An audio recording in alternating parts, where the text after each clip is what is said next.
Life is a very, very simple matter, which we make very, very complicated. And the whole purpose of a beautiful life, a beautiful existence, is to get it back to its simplicity. But that doesn't mean that you live out somewhere and own nothing and have no relationships and create a simplicity like that. This simplicity we're talking about is not that. It is your relationship with life that it's all about. It's not about what life is doing. Life is always doing something.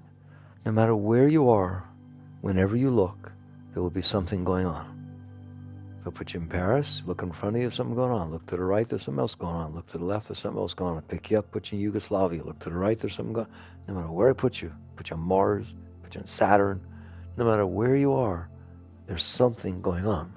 So it's not a matter of what's going on, because there's always something going on. It's not about what life is doing. That's the folly. It's about what you're doing in your relationship to what life is doing. And that's, if I could make you write something now, to make you write that down. Put it on your refrigerator. It is not about what life is doing. It is about what you are doing with what life is doing. Because life is doing something everywhere. You're not going to stop it from doing what it's doing. You don't know what it's going to be doing, all right? It's just, what is life doing? Let's get that out of the way. What is life doing? All these different places, life's doing something. What determines what life is doing at any given moment, at any given place? Einstein had this beautiful time-space continuum. It goes on forever, everywhere. And then there's a point. Well, you're at that point. What's going on there? The right answer is, are you ready? None of your business. What's going on there would be going on there even if you weren't there. It just happens to be the spot you're looking at. A wise being, without even using their mind, every single moment, what they are seeing is the result of 13.8 billion years of forces interacting together to create the moment that's in front of them. Period. That's where it came from. You want to know where it came from? You want to know how it could do what it's doing? You want to know why things are the way they are? Because of 13.8 billion years of everything being the way it was, interacting together to create what's in front of you. It wasn't like purposeful. It's not like, let's do it this way so it ends up in front of him or her, 13.8 billion years later. It's just forces, natural forces, the fundamental forces interacting together to create the moments that happen. Then those moments create the next moment, and all of it interacts together. It's science. It's cause and effect. How's that? It's every single thing is interacting together in accordance to the natural laws, the natural way of things, to create the next moment. Then that creates the next moment. And it has been going on everywhere for 13.8 billion years, and that's how what's in front of you got in front of you. It's actually very simple. It's there because it's there. How's that? I told you, at some point it just becomes simple. You don't want to know how it got there. You don't have enough time to listen. Right? How long would it for me to explain to you all the genetic mutations and all the interactions and everything that needed to happen for everything to be the way it is? You'd be bored. You just start at some point, sit there and say, oh, look what's there. Look what took 13.8 billion years to present itself in front of me. No matter where you are, there's something going on. It has nothing to do with you, nothing. It is completely impersonal. It would be going on even if you were not there watching it. You're going to go to a restaurant, but you're not at the restaurant right now. Why? You're at home. There's still, I know it's hard to believe, that restaurant is actually there while you're at home. And there are people in it. And there's music playing, and there's chefs showing up or not showing up, and there's food that, I don't know, they're determined they're special. It has nothing to do with you. Nothing. It couldn't. You're not even there. And then you show up, and somehow it has something to do with you. I mean, has a lot to do with you, right? I don't like the music they're playing. How could they be playing that? They weren't playing this last time. And where's the chef who cooked the thing last time? Oh my God, why wouldn't have shown up? And there's people smoking next to me. Like, nothing's the way it's supposed to be. It was all fine before you showed up. Something is fishy. Something's wrong. And what you catch on at some point is that it is all going on where you're not. Everywhere in the whole universe. everywhere as it's going on. You're fine with it. You never complain about what's going on where you're not. But the same thing is going on where you are as what's going on where you're not. It's just you happen to be there seeing that part. You could be anywhere seeing any part. It is so important to reach that level of understanding. It has absolutely nothing to do with you. What? Anything. Do you see that? It's just what is. It's what is. It's what's going on. It's the result of 13.8 billion years of forces interacting together to create the current moment. There. What's it got to do with you? You weren't even here. And you certainly aren't everywhere where it's happening. So you just happen to be at one spot of the whole universe, seeing what's there. Congratulations. I'm glad you get to see something. You're not seeing much. You see it so little, it's so funny. But you get to see it. It's your gift, right? You get to see part of it. Here it is. Enjoy it. But you don't. Why? Not because of what it's doing. It's never because of what it's doing. It is in harmony with all of creation. Every force that is unfolding is in balance with all the other forces that ever were and are. That's just how it works.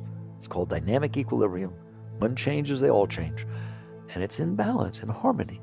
But it's impersonal, has nothing to do with you. The problem is that's not okay with you. So I told you, it is not about what life is doing.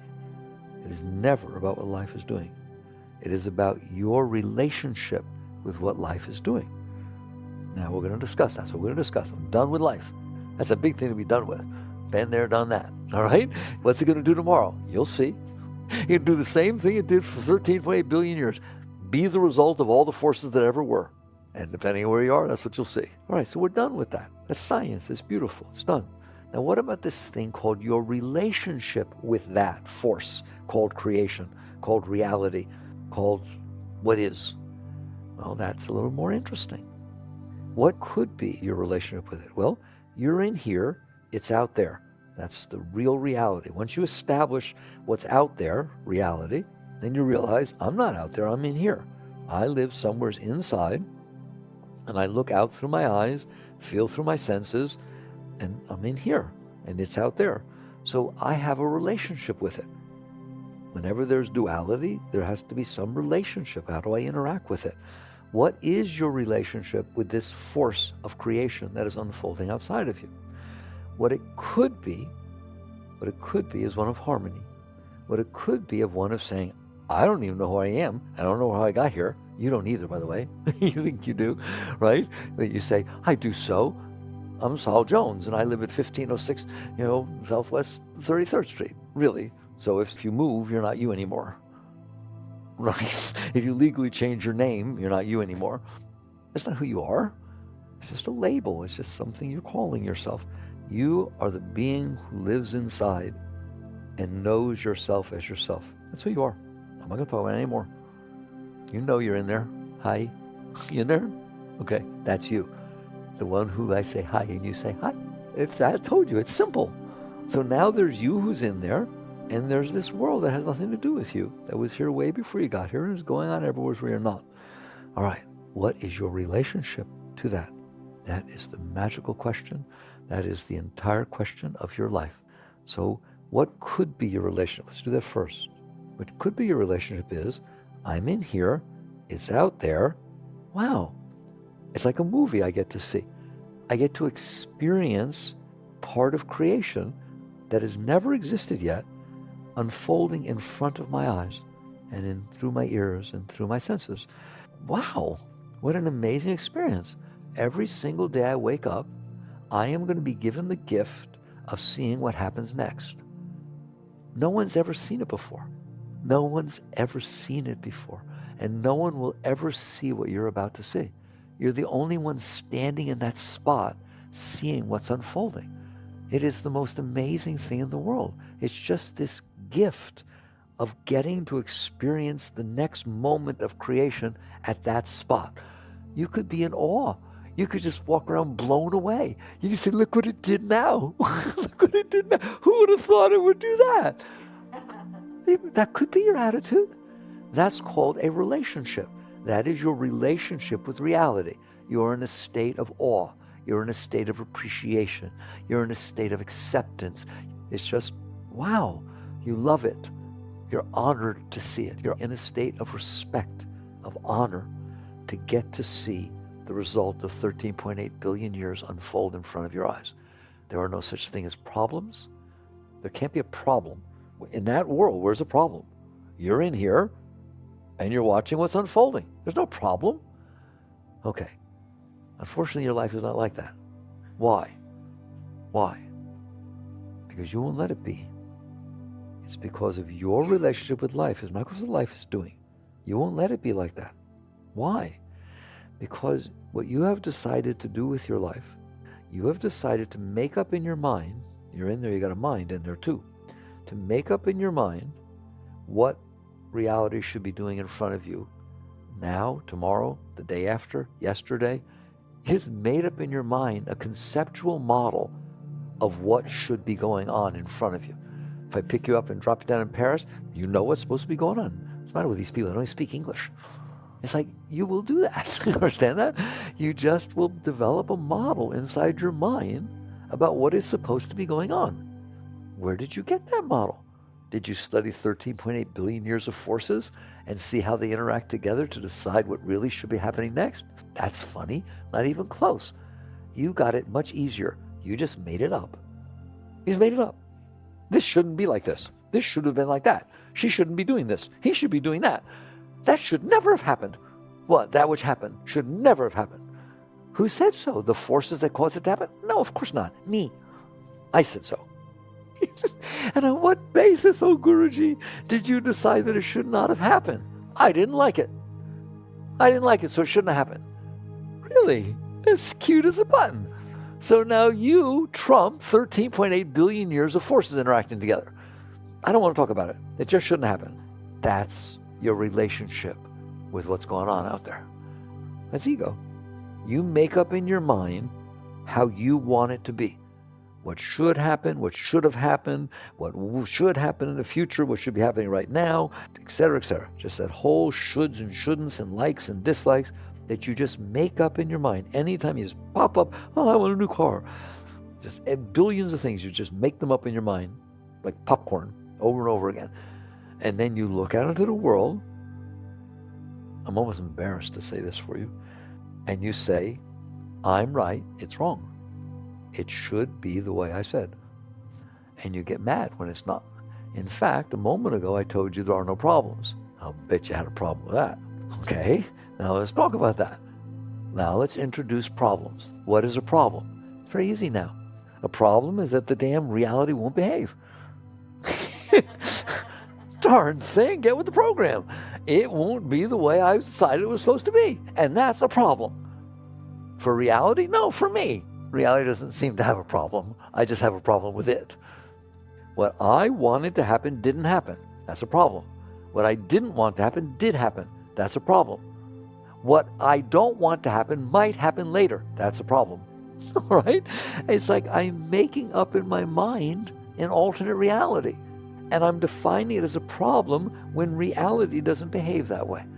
There. That's the complexity you created, and that's very complex. It's unbelievable how complex that gets. That is the complexity you created that makes life impossible. At that point, I'm telling you, life is impossible. It feels like a struggle. It feels like overwhelming, overbearing. When they asked Christ, how are you doing? You know what he said? My burden is light. My burden is light. What does that mean? Now you understand. He wasn't doing that. Wasn't doing what? Making up an alternate reality and getting mad when it wasn't that way. He was honoring and respecting even terrible things that happened to him, honoring and respecting the unfolding of reality in front of his eyes. Amazing. What a model. What an amazing being, right? And he was at peace. He was completely at peace. He didn't have a single problem. Buddha taught the same thing. We should understand Buddha's noble truths. They're so simple and they're so true. All of life is suffering. Well, we just said that. Everybody's suffering. Why? Because everybody made up how they want it to be, and it never is the way they make it up. So they suffer, all right? So Buddha said all of life is suffering. First noble truth. Second noble truth, the cause of suffering is desire. The cause of suffering is preference. The cause of suffering is having a way you want it to be that you made up in your head, and then it's not that way. That's what desire means. If you say the cause of suffering is desire, what is a desire?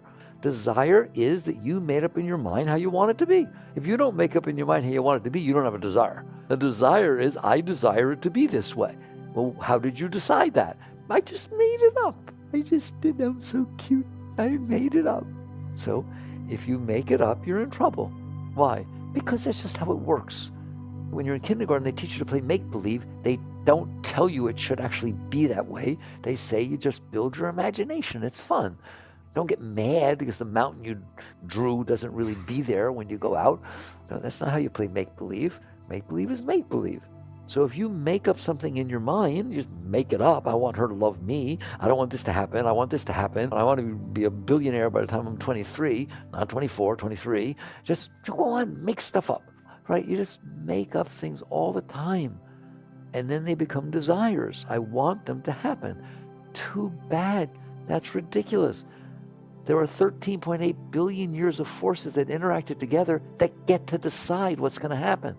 Not that you want it to happen and you just made it up and that's why it should happen. You just pitted yourself against reality. It's like you're playing God, literally. The more you look at it, you realize, I guess I think I'm God. Why? Because I get to make up in my mind how I want things to be, and then I honestly believe they should be that way. That must mean I'm all powerful, at least for the moment in front of me.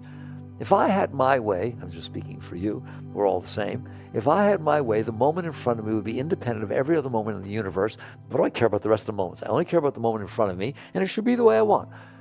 That's really a wonderful sense of equilibrium and oneness, and you'd better go study some systems dynamics and how things interact together. There are no moments that are independent of the rest. Right? It's all tied together. You don't get to decide that the moment in front of me is what matters because I want it to be that way and it should be independent of everything else. I don't care about the rest. It doesn't work that way. So if you pitch yourself up against what's happening, you are going to suffer. You're going to feel stress. You're going to feel tension. It's going to feel overwhelming. You're going to have a very, very hard time every moment of your life. So Buddha said, all life is suffering. The cause of suffering is doing this, desire. To end suffering, end desire. It's very simple, very clear. But we mess even that up. You know how people get into this stuff, what they think? All right, I've made up all these things about how I want them to be and don't want them to be. Those are my desires. But I'm suffering, I'm burning up, I'm suffering. Oh my God, it's so hard, it's so heavy. So I've turned to Buddha, and Buddha said that to end this suffering you're having, you are to end desires. So what I do is I create the desire, and then I decide I shouldn't have it. So I try to get rid of the one I created. So they do it, I'm telling you right now. It becomes another desire. I'm not supposed to have desires, but I do have desires. But I suppress them, I renounce them, I deny them. What do I know? As opposed to what it means to end desire is to stop making up the way you want things to be. Not make up the way you want them to be and then suppress the fact that you want them to be that way. It's too late. It's very, very simple.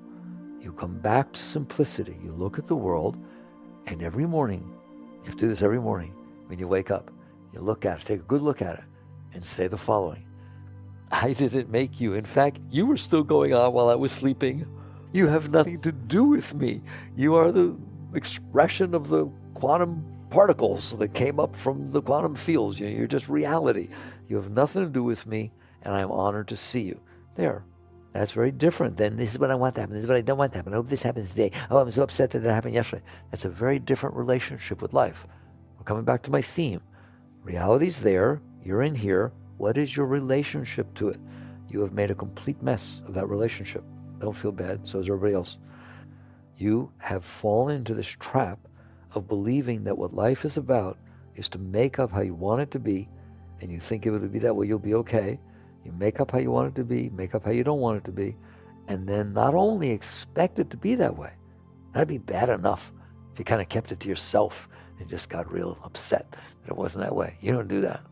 You say, well, if it's not going to be the way I want, we have ways. We are going to make it be the way we want. We're going to throw tantrums. We're going to do things. We're going to, oh my God, you just get out of my way. because it's going to be the way I want. And you use your will that you have inside to come out here and screw everything up. All right, and literally you try to make the moment in front of you, the person in front of you better be the way you want. I don't care what they do when they're not in front of me, but they better be wearing what I want, they better be acting the way I want. Isn't that hilarious? And you just become this manipulative being that believes that the universe in front of you should be the way you want. And I lately have been being very honest about this. Newsflash, the universe in front of you should not be the way you want. It should be the way it is. There's no reason it should be the way you want. You just made it up, all right? And if you go out there and try to make it be the way you want, you are going to make a mess of yourself. Don't worry, you won't make a mess of the universe. It's too big. It's made it for 13.8. It handled the dinosaurs. It handled the volcanoes. It handled collisions. Oh my God, what it handled is unbelievable, right? Don't worry about it. The suns blow up and explode and supernovas. Everything's fine. It'll handle you. Don't worry. But you can't handle it. What you're going to make a mess of is you. You're going to become a neurotic mess. That's what will happen. You will have so much trouble with life.